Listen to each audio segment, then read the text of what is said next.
अच्छा ध्यान से सुनिएगा, कोई आदमी प्रेत क्यों बनता है? नमस्कार दोस्तों, स्वागत है आप सभी का हमारी एक और नई वीडियो में। आज की इस वीडियो का टॉपिक रहेगा आध्यात्मिक ज्ञान चर्चा, जिसमें हम जानेंगे कि लोग मरने के बाद भूत या प्रेत या पिशाचन क्यों बनते हैं और किस कारण से बनते हैं और इन्हें इस योनि से मुक्त कराने के उपाय क्या हैं। आज जानेंगे दो संतों के विचार।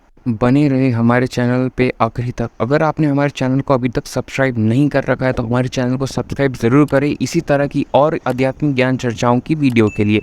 तो आइए सबसे पहले हम जानते हैं अनिरुद्ध आचार्य जी महाराज के विचार। प्रेत क्यों बनता है? भूत प्रेत डाकनी पिशाचिनी। कोई कहे कि जी भूत प्रेत तो होते ही नहीं है। देखो हमारे हनुमान चालीसा में लिखा है, भूत पिशाच निकट नहीं आवे महावीर जब। इसका मतलब है कि यदि भूत पिशाच का नाम लिखा है मतलब होते हैं, तब तो लिखा है। नहीं होते तो गोस्वामी जी क्यों लिखते कि भूत पिशाच निकट नहीं आवे? मतलब भूत प्रेत होते हैं इसलिए लिखा गया। अब ये भूत बनता कौन है? जो व्यक्ति सारी जिंदगी पाप ही पाप करता है, वह व्यक्ति मर करके या तो नरक, ज्यादा बड़ा पापी है सीधा नरक चला जाएगा। जो अपनी माता को, अपने पिता को सताता है, किसी की गलती ना होने पर भी उन्हें सताते हैं, ऐसे लोगों को विशेष रूप से प्रेत योनियों में डाला जाता है ना भैया। पुरुषों को बनाते हैं प्रेत, भूत प्रेत, और महिलाओं को क्या बनाते हैं? जो अपने सास ससुर की सेवा नहीं करती, उन पर अत्याचार करती हैं, जो अपने पति को छोड़कर अच्छे पति को, जो सज्जन है, अच्छा है, सीधा है, ऐसे पति को धोखा देती है, ऐसी महिला क्या बनती है? सास ससुर की सेवा ना करे, बुढ़ापे में 2 वक्त की रोटी ना दे, ऐसी महिला क्या बनती है? चुड़ैल।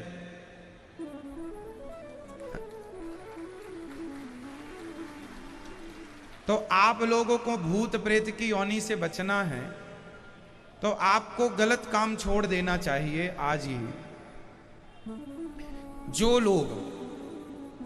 जो लोग जानते हैं कि ये काम गलत है फिर भी वो काम जानकर करते हैं, जैसे मैं जानता हूं कि चोरी करना गलत है। आप में से कितने लोग जानते हैं कि चोरी करना गलत है? जानते हैं? वाह। जो लोग जानते हैं कि चोरी करना गलत है फिर भी चोरी करते हैं, वो भी प्रेत बनते हैं। जो लोग जानते हैं कि झूठ बोलना पाप है फिर भी झूठ बोलते हैं, वो लोग भी प्रेत बनते हैं। तो आइए दोस्तों, अब जानते हैं हम संत रामपाल जी महाराज के विचार। कि जैसे आप जी का कोई भी घर का सदस्य मृत्यु को प्राप्त हो जाता है, फिर उसके शरीर को सभा करने के उपरांत, अंतिम संस्कार करने के उपरांत उसकी अस्थियों को गंगा में डाल के आना कंपलसरी बना रखा है।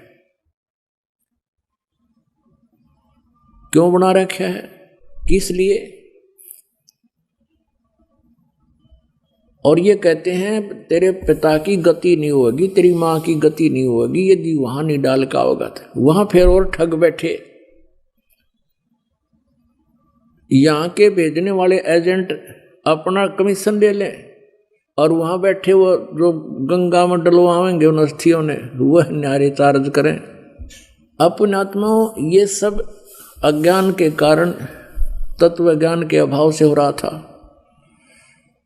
अब क्या होता है, जैसे एक व्यक्ति किसी किराए के मकान पर रहता है और उसको मकान मालिक कह देता है भाई मकान खाली कर दे, मुझे आवश्यकता है, तो उस समय वो छोड़ना जी ना करता। और इस मकान में तो यू अपना मान रहा, अपना पर्सनल मान रहा है, इस मकान में तो यू कई सैकड़ों वर्ष रहता है, तो इस मकान को ये छोड़ना नहीं चाहता, अपना मान बैठता है। उधर से भक्ति ना करने से ये प्रेत बन जाता है। प्रेत बनते ही इसका जो भी अकाउंट है जाते इसको मिल जाता है, कौन सी योनि प्राप्त होनी है, ये भूत बन जाता है। और उधर से क्या होता है कि वो घर वाले उनको फूक देते हैं, सवा कर देते हैं, तो वापस वो अपने घर पर आता, वो प्रेत बनकर। अब घर वाले तो उसको देख नहीं सकते, उसमें आवाज नहीं, वो सुना नहीं सकता, वो वहां धक्के खा के फिर देखता मेरा शरीर कहाँ है, वो जाता शमशान घाट पे। तो इतना इसको ज्ञान होता है प्रेत को कि ये अस्थि मेरी है, ये नहीं है। तो अगर वहां उसको कोई अपनी अस्थि मिल जाता है, यो हार्ड ना जड़ा हुआ, उसको चिपक जाता मेरा है, यो मेरा, नुतकती चिपट जाए उसका। और ये सद ये क्या करते हैं, सेवड़े उन अस्थियों को उठा लाते हैं और वो अस्थि के साथ आता वो प्रेत, फिर वो उसको अपने जंतर मंत्र से जकड़ लेते हैं, अपने अधीन बनाकर फिर वो दूसरों को दुखदाई हो जाते हैं। तो इस कारण से इसका उन्होंने निपटारा करवाने के लिए इन नकलियों ने ये सोचा कि भाई इन अस्थियां न उठाकर तुम वहां डालो, ऐसे गहरे जल में डाल दो जहां ये पितर प्रेत बनकर आवे तो उसका हाथ ना लगे, वो चपका नहीं और वापस तुम्हारे घर ना आ जावे, आसपास भी ना रहे। उनका उद्देश्य तो ये था। अब उससे क्या समाधान हो गया, वो तो बनना था वो बन चुका है, प्रेत बनना था या कोई पशु पक्षी बनना था वो तो बन चुका है अपने पूर्व संस्कार से। अब वो नकीते ठाकर डालने जाओ, प्रेत वो बन ही चुका है। तो ऐसी हमारी ऐसी वृत्ति है इस जीव की। उसी आधार से सुखदेव वाली आत्मा का संस्कार ऐसा था कि उसने गंदे अंडे में ही ऐसे उसका अंडा नष्ट हो गया और उसका वो चिपका रहा अपना जान के, मेरा है मेरा है। यह वृत्ति है हमारी अपनात्मा। जैसे बच्चा गर्भ में आते ही माता को अपनापन हो जाता है और किसी कारण से वो गर्भपात हो जाता है तो बहुत रोती है कि मेरा था मेरा था। ऐसे ही उस अंडे को गंदा होने पर भी उसने अपना मान रखा था, चिपका बैठी थी आत्मा मेरे, उसका संस्कार ऐसा था।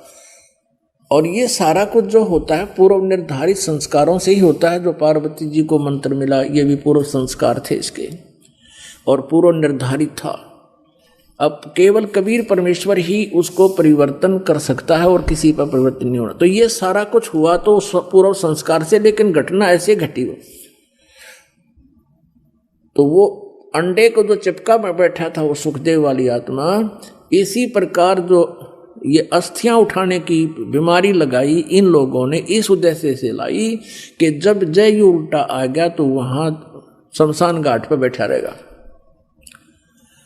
और आपने देखा होगा कि भाई कई क्या कहा करते थे कि भाई ये लड़का वहां जा रहा था और इसकी ठोकर लगी किसी वस्तु का, उस दिन से बीमार है, तो यो भूत चिपटा रहा है उसके अपने अस्थि के और उसका ठोकर लगी। फिर ये चौधरी था, फिर अब कैसे मेरा ठोकर मार दी, इसका अंडी बनाता लकड़ता ही नहीं, फिर गधा बन जाए। तो वहाँ उनको दुखदाई होता था, इसलिए उन्होंने ये समस्या हल कर दी कि अस्थि यहाँ से फेंक दो कितने, यो एक स्थान पर ना चिपका रहा अंडे जा धक्के खानता कि तो और धक्के खा लेगा, बाहर चला जाएगा। ये उद्देश्य था। और पुण्यात्माओं कहते हैं यदि आप पूर्ण परमात्मा की भक्ति करते, सतगुरु की संगत करते, ना तो आपने भूत बनना, ना अस्थियां उठाने की आवश्यकता। और आपने यो नाम ले रखा तो कितनी ठोकर लागो, कितने कुछ जाओ चौराहे पर गांडो तुम और बर्फी खाते हुए, आपके निकट कोई भी नहीं आ सकता, क्योंकि ये समर्थ की शक्ति है। एक भक्त बता रहा था कि मैं अपनी किसान था वो, कि अपनी बहन के गांव में ससुराल में गया हुआ था, उनका ज़मीन ज़्यादा थी, मैं अपने बैल ले गया था उनकी खेत की जुताई करवाने के लिए, हेल्प करने के लिए। तो मेरी ड्यूटी उन्होंने दूसरे खेत में लगा दी और बहन का बटेऊ जो बहनोई था वो दूसरे खेत में अपना काम कर रहा था। उस खेत के पास में एक छोटा सा तालाब था, तलैया थी, जोड़ी थी, उसमें एक छोटी सी मंडी बना रखी थी। और कोई वहाँ पर एक 5 किलो एक बेली होती थी, 5 किलो गुड़ का एक ही आइटम बना दिया करते, पेड़ा सा इतना बारा, वो चढ़ा गया वहाँ उस वो को पीर प्यार था, पीर की मड़ी थी। वो कहने लगा मैं बैलों को पानी पिलाने के लिए जब उस गया वहाँ तालाब में, तो मैंने देखा इतना गुड़ दरा बहुत सुंदर। मैंने वो उठा लिया, कुछ तो आप खाया, कुछ कूट छेद कर बैलों को खिला दिया, चारे में डाल दिया। और नाम मैंने ले ही रखा था परमेश्वर कबीर जी का। आपके परमात्मा की शरण में आ चुका था वो। तो फिर मुझे वो इतनी दूर दिखाई दिया, एक दोपहर के समय वहाँ बैठा था मैं, कम से कम 50 फुट की दूरी पर एक 3 फुट का आदमी, सफ़ेद दाढ़ी सफ़ेद कपड़े और नो आँखें लाल कर रहा। कहने लगा तू ठाडे की शरण में था, नाल तेरा बक्कल तारूं तूने मेरा गुड़ खा लिया। तो तगड़े की शरण में था इसलिए बच गया ना, तेरा बक्कल तारूं तूने मेरा गुड़ खा लिया। ये भूत बेटी के बाप खावे कुत्ते, उनको भी यही आभास है कि मेरा है, बस दिहाड़ा मेरा हो गया भी। तो पुण्यात्मा आप समर्थ की शरण आ चुके हो, ये तो आपका असर करें को नहीं। अब यहाँ वाणी सुनाते हैं परमात्मा। सतगुरु मिले महादेव बंका, 84 की मिटी न शंका। 78 जन्म गौरी भरमाई, शिव को रुंड माला गल लाई। अर्ध शरीरी देवी गौरा, जिनका थिर भया नहीं भोरा। नारद मुनि उपदेश बखाना, गिरजा सुनो मोक्ष पद ज्ञाना। सुन हे देवी गौरा माई, 68 तीर्थ पर भी नाई। पिंड प्रधान किए कै बारी, खुली नहीं ये मुक्ति द्वारी। रुंडमाला शिव गले, गिरजा के सिरसी ही सी। भक्ति दुराई देव को, ना परस्या जगदीश। तुमरा देवी रूप विशाला, शिव तो पैर रहे रुंडमाला। बहुतक परलय हो जाई, लंबी उम्र शिव कलयुग में। दीर्घ आयु है शिव अनुरागी, तुम देवी गौरी दिल त्यागी। मूल मंत्र नहीं नाम सुनाया, ताते कल्प होवे तेरी काया। महादेव देवनपति देवा, जाकी करी न गौरी सेवा। कर बंधन कर शीस नमावो, तन मन अर्पो शीस चढ़ावो। शिव है मोक्ष मुक्ति के दाता, तो से भेद कहूँ गौरी माता। अब यहाँ गरीबदास साहिब जी ये जो वाणी बोल रहे हैं, ये जो नारद ने बोली वो बोल रहे हैं। ये ना समझ लेना आपके इसमें लिखा है कि शिव जी देवन के देव हैं, नहीं। ये नारद जी की बुद्धि के सतर से बता रहे कि वो भगवान शंकर को देवनपति देव मान रहा था, सबका मालिक है। चरण गहो चिंतामणि केरा, ताते प्राण अभय हो तेरा। कमल रूप देवी दिल की न्या, नारद मुनि उपदेसी चीन्या। जद आए शिव मंदिर अवधूता, देवी चरण लिए सतरूपा। चरण पकड़ रोवत है बाला, मोरे शीस किए रुंडमाला। मोह से भक्ति दुराई देवा, मैं जानी नहीं तुम्हारी सेवा। मोह से भक्ति दुराई स्वामी, हमसे भेद कहो निज दामी। मैं अबला हूँ बाला भोरी, पार निभावो हमरी डोरी। पूर्व जन्म की कथा सुनावो, मूल मंत्र हम शिव गौरावो। मूल मंत्र महबूब का ईश सुनाओ मोहे। जुगन जुगन पातक छूटे हैं, छूटत हैं दिल द्रोहे। बोल रही भवसागर हम ही, मोक्ष मुक्ति के दाता तुम ही। शीश पकड़ सुन देवी बाता, को उपदेशी मिला विदाता। ये तो नाही ज्ञान तुम्हारा, हम सो भेद कहो परवारा। गिरजा कहे सुनो शिव स्वामी, तारण तरण आज गण नामी। नारद मुनि उपदेश समोदम, ज्ञान ध्यान दीना ज्ञान ध्यान परमोदम। अब यहाँ जब पार्वती जी भगवान शिव के चरणों में गिरकर रोने लगी, तो भगवान शिव जी क्या कहते हैं? शीश पकड़ सुन देवी बाता, को उपदेशी मिला विधाता। पार्वती के सिर को छूकर भगवान शिव जी ने कहा कि मेरी बात सुनो देवी, ऐसा कौन भगवान मिल गया तुझे आज तेरी ऐसी बुद्धि बदल दी? ये तो ना ही ज्ञान तुम्हारा, हम सु भेद कहो परवारा। गिरजा कहे सुनो शिव स्वामी, तारण तरण आदि घन नामी। नारद मुनि उपदेश सुमोदम, मेरे को नारद जी ने ये सारी बात बता दी। और दीना ज्ञान ध्यान प्रमोदम। अपुनात्माओं क्या बताते हैं भगवान शिव जी? बनखंड चलो गौरी दीवानी, पंछी सुने ना हमारी वाणी। के चलो जंगल में चलेंगे, बनखंड में ऐसे स्थान पर बैठेंगे कोई पक्षी भी हमारी बात ना सुन ले, हमारी वाणी ना सुने। जहाँ एक सुख क्या तरवरता क्या, शिव को आसन तहाँ वहाँ राख्या। जहाँ एक गंध अंड तिस माही, जिस जानत है समृत साई। बनखंड चलो गौरी दीवानी, पंछी सुने ना हमरी वानी। जब शिव कर से लाई तारी, उड़ गे पक्षी नर और नारी। अब क्या बताते हैं? आसन पदम लगाओ गौरा, मेर दंड सूदा कर भौरा।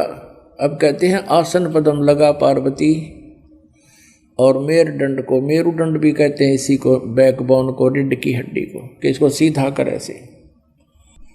चंद्र लगन में सुरत लगाओ, सूरज सुर को बंद खमाओ। गौरी आदि गणेश मनाओ, हो किलियम किलियम ध्यान लगाओ। प्रथम मूल कमल को जानो, चतुर्पंखड़ी लाल बखानो। ये प्रथम कमल है, मूल कमल जिसको बोलते हैं। दूजे स्वाद चक्र को देखो, श्वेत वर्ण रंग सुरत विवेको। सठ पंखड़ी प्रीत परेवा, जहां बसते हैं गंधर्व देवा। तो ये सब वो नामों का जानकारी दे रखी इसमें, जो दास आपको देता है। पार्वती जी को भगवान शिव ने यही मंत्र दिया। अपुनात्माओं, अब यहां बताया जा रहा है कि समर्थ पूरा गुरु हो, जिस स्तर का भी हो। जैसे कोई प्राइमरी कक्षा का टीचर है तो वो भी टीचर पूरा हो, और जैसे कोई मैट्रिक यानी 10वीं तक का कोई अध्यापक है वो भी अपने सिलेबस से ठीक परिचित हो, वही भला कर सकता है विद्यार्थियों का। तो ऐसे ही भगवान शिव ने पार्वती जी को प्राइमरी तक का ज्ञान दिया था, इतना ही टीचर थे। तो अभी आपने सुने दो संतों के विचार। आपकी क्या राय है हमें कमेंट सेक्शन में ज़रूर बताएं, और आपके विचार से इन दोनों संतों में से कौन से संत की बात सबसे ज़्यादा सही है हमें यह भी ज़रूर बताएं। धन्यवाद। इसी तरह की और आध्यात्मिक ज्ञान चर्चाओं की वीडियोस के लिए हमारे चैनल को सब्सक्राइब ज़रूर करें।